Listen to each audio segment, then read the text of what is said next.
Welcome, Age of Vintage Society. Charles Boyer first came to American screens to star as a Latin lover in American-made foreign films, but very quickly became one of the top dramatic actors in many memorable romantic dramas, giving leading men of the time like Clark Gable and Errol Flynn a run for their money.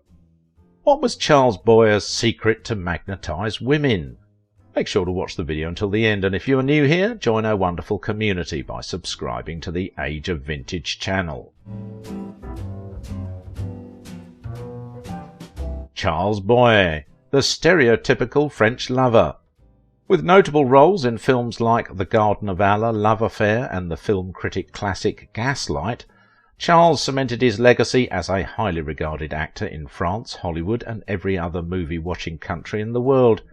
He was a French actor who not only appeared in more than 80 films between 1920 and 1976, but also spoke Italian, German and Spanish fluently, and still managed to become a star in America, despite having to learn English from scratch when he arrived here.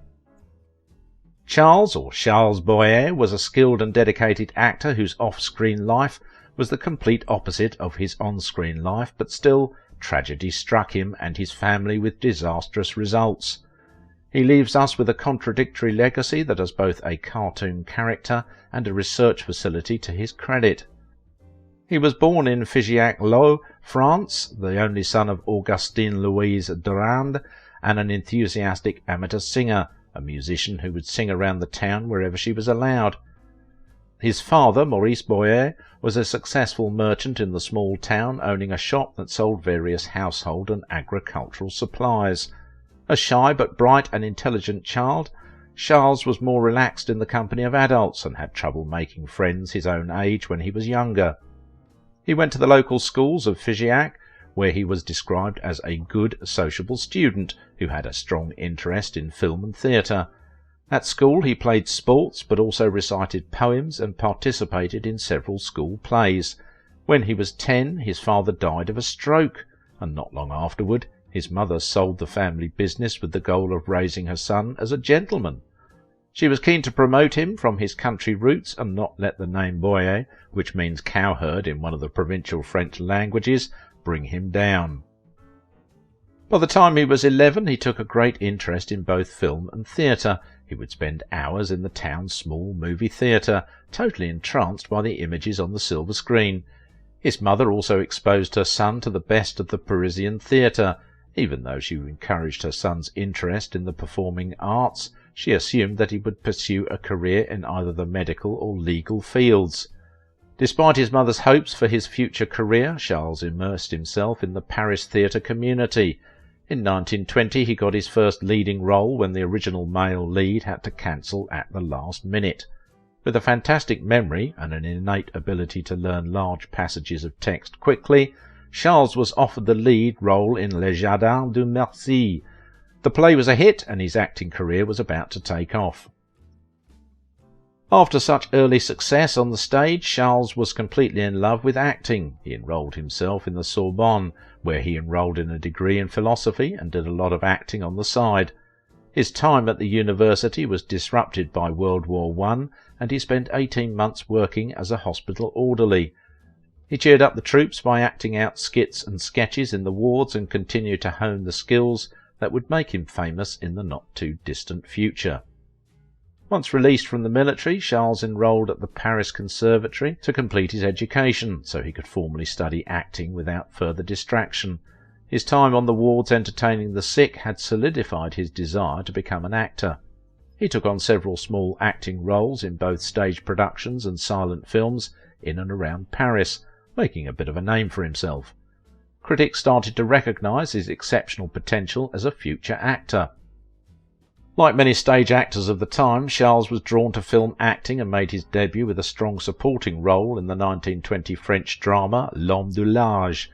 While he considered himself to be a man of the stage, work in the film industry continued to arrive.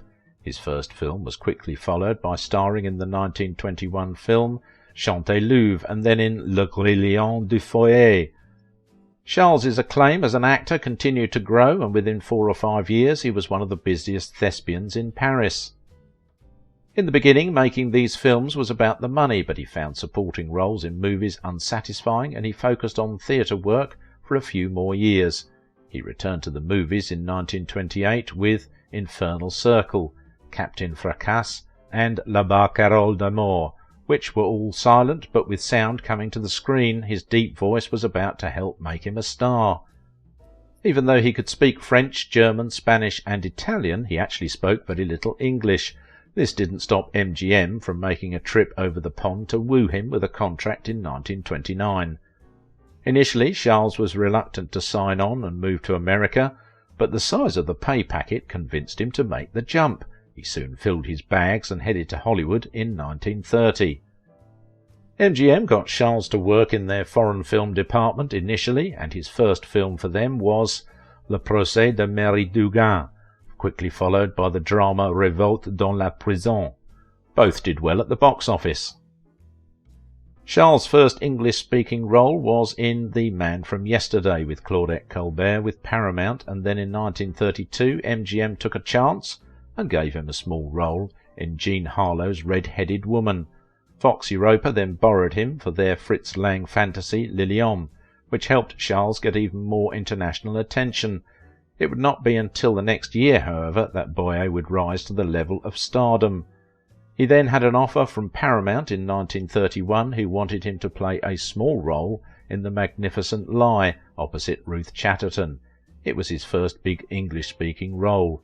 After this small success, he returned to MGM and made the French version of The Trial of Mary Duggan in 1929 and then Tumulte in 1931. Female moviegoers loved his deep, accented voice, dark eyes and good looks, and he was starting to become a matinee idol alongside Will Rogers and Gary Cooper on screen. He was courting all of the leading ladies of the time. Off-screen, Charles lived a quiet life where he continued to enjoy books about art, literature and philosophy. Not quite the movie idol lifestyle you would expect. In the 1930s, Charles had taken on some television work and starred in the NBC's Hollywood Playhouse, a radio anthology drama series that featured adaptations of plays and short stories. His speaking voice was sublime, and the audience loved it. Charles was still popular in France, especially with his new American films under his belt. He went back to France when he starred in FP1 Doesn't Answer in 1932, Moi et l'Impératrice in 1933, and Les Amoureux and La Bataille in 1933. Charles also did an English version of La Bataille, but with Merle Oberon replacing Annabella. While in France, he also shot the movie The Only Girl and performed on the Paris stage in their show Le Bonheur. He didn't know it then, but that was the last performance he would give there. The work continued to roll in for the hard-working actor with good looks and a great work ethic. Caravan was produced in both English and French, where he performed the same character in both languages with different leading ladies. It was quickly followed by the film Private Worlds with Claudette Colbert. In 1934, Liliom became his first classic, and it was also the year that he met his wife, Patricia Eliza Patterson. He attended a dinner party at which he met a British actress known as Pat Patterson. They were engaged just 2 weeks later and married 3 months after that. It was a good marriage for both of them, and the marriage lasted until her passing in 1978. Charles's only child, Michael Charles Boyer, was born on December 9, 1943. He enjoyed all the trappings of being an only child in a family of successful actors, but didn't follow in the footsteps of his famous parents, preferring a position in the record industry instead. In 1936, the release of Mailing brought him international fame and fortune. Charles was officially an international film star. The Gardens of Allah was his first Technicolor film with Marlene Dietrich. Romantic lead roles continued to pour in for him, allowing him to work with some of the top actresses of the day. His female co-stars included Jean Arthur, who he starred with in History is Made at Night, Greta Garbo in Conquest, Michelle Morgan in Orage, Hedy Lamarr in Pepe Le Moco, and Irene Dunne in Love Affair. For Conquest, Charles was nominated for the first of the 4 Academy Award nominations he would get in his lifetime. In 1938, Charles starred as Pepe Le Moco, a thief on the run in the movie Algiers. It was an English remake of the French film called Pepe le Moko, starring Jean Gabin. Younger generations will recognise the Looney Tunes character Pepe le Pew, a romantic skunk that was based on Charles's romantic Latin lover character, complete with accent and French stereotyping. The phrase "come with me to the Casbah," ironically, was in the trailer for Algiers and attributed to Charles's character, but he never actually said the words in the film. It's another one of the legacies that Charles has left us. This incredibly glamorous on-screen image clashed with his pretty boring everyday appearance. For filming, as he was balding, Charles would often have to wear a hairpiece, though he usually took it off when he was at home or in public. He was noticeably much shorter than his leading ladies like Ingrid Bergman. They were expecting a tall and lean continental lover with which to ignite on-screen sparks. Luckily he was a fantastic actor, and on camera he was the exotic leading man that the public was expecting to see, even if he wasn't in real life. When All This and Heaven 2 co-star Betty Davis saw him on the set for the first time, she didn't recognise him without his hairpiece, costume and makeup, and tried to have him removed. Charles returned to Nice, France to make Le Corsaire in 1939, when France declared war on Germany. Production of the film ceased and Charles joined the French army. This film was never finished, although some footage of it was released later. In November of that same year, Charles was discharged from the army and sent back to Hollywood. The French government thought he would be of more service to the war effort by making films. In 1942 he was naturalized and became an American citizen. Throughout the 1940s he remained a leading romantic star, but he really had to work at it. Many of Hollywood's leading men who had been stationed overseas started to return. His popularity took a bit of a downturn. He made Confidential Agent and The Battle of the Rails, but they both lost money, and his interest in Hollywood overall began declining as well. Around this time, Charles began to think his days as a romantic leading man were numbered, and he began to shift towards supporting roles in film and back to the theatre. The nail in the coffin for Charles was the massive flop, Arch of Triumph. He then returned to his first love, the stage, where he enjoyed work as a supporting actor. In 1948 he made his Broadway debut in Red Gloves as Herderer. He starred in the Broadway telling of Don Juan in Hell, starring himself in the title role of Juan. This production would go on to win a special Tony Award for his work in this very successful stage play. He branched out into radio and starred in his own show in the 1950s called Presenting Charles Boyer in the 1950s over the NBC radio waves. He performed in the plays Man and Boy and Lord Pengo in 1963 and earned a Tony Award nomination for the latter. He started to develop a second career in production on the side. He partnered with David Niven, Dick Powell and Ida Lupino to form a new production company called 4-Star Television. They oversaw programs like Wanted, Dead or Alive, The Rifleman, Honey West and The Big Valley, all famous in the 1950s. He also starred with David Niven in The Rouge, an NBC show. These shows made Charles a very wealthy man. Because of this ability to transition successfully and fluidly between television, film, radio and stage, Charles ensured that his career was long-lasting. He even recorded an album of love songs called Where Does Love Go? There are no ends to the talents of this man. 1964 was a bad year for Charles. His only son Michael was having trouble deciding what to do with his life. He didn't want to be an actor, so Charles helped him get a job as a dialogue director on the Rouge series, and then after that he helped him with a position in a record business. When Michael was just 21 and going through a break-up with his girlfriend, Marilyn Campbell, Michael, believing himself to be a loser, played Russian roulette with a revolver later that day and died of a self-inflicted gunshot wound. This was an event that Charles and Pat never recovered from. The couple found it traumatic to keep living in Los Angeles after Michael's death, and so in 1970 they decided to relocate to Europe. In Europe, Charles made a few more films, including a musical remake of Lost Horizon in 1973 and a French film, Stavisky, in 1974, which won him the New York Film Critics Award for Best Supporting Actor. The film also received a special tribute at the Cannes Film Festival. His final performance turned out to be an ironically named film called A Matter of Time, with Ingrid Bergman and Liza Minnelli. A year later, during routine health checks for them both, Charles's wife of 40-plus years was diagnosed with inoperable liver and colon cancer. The doctors told him that she had about a year to live. He chose not to tell his wife this information and moved them to Paradise Valley, Scottsdale, Arizona, for what she believed was a move for his health. He not only spent every day with her, but read to her each day and refused any help as she got sicker, and nursed her exclusively by himself.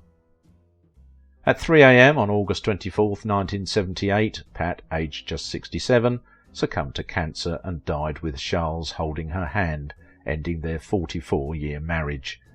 He was grief-stricken with the death of both his son and his wife, and after putting his affairs in order, he took an overdose of Seconal 2 days after his wife's passing while he was at a friend's house. He was rushed to Phoenix Hospital, but died 2 days later without recovering consciousness. He was 2 days shy of his 79th birthday. Charles didn't leave a suicide note, but the death of his incredibly loyal and devoted wife during his rises and falls in the entertainment industry was simply too much to bear, and he ended his suffering and pain in the only way he knew how. He was interred at the Holy Cross Cemetery in Culver City in California, next to his wife and son. His life ended as tragically as any movie that he had starred in did, a case of life imitating art. He is still thought of as a tragic Latin lover whose big heart was his greatest burden. Charles Boyer is not forgotten. He has 2 Hollywood stars that were placed on the Walk of Fame in 1960, one as a movie star and one as a television star. Both are located near 6300 Hollywood Boulevard. The quality of his acting work was shown in the 4 Oscar nominations that he received. What's not so well known is his non-competitive Oscar for his progressive cultural achievement in establishing the French Research Foundation. He created it as a source of reference for filmmakers when needing authentic information on any French-related topic, rather than continuing to promote French stereotypes that he disliked.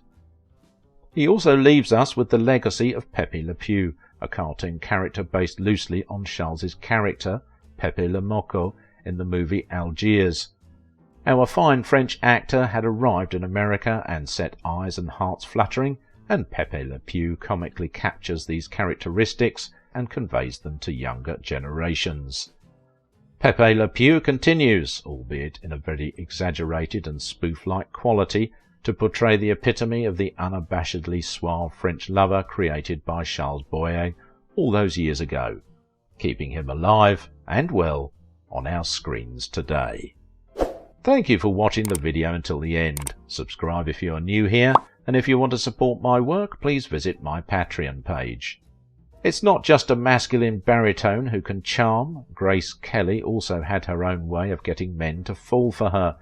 Why was Grace Kelly branded a loose homewrecker? Watch this video.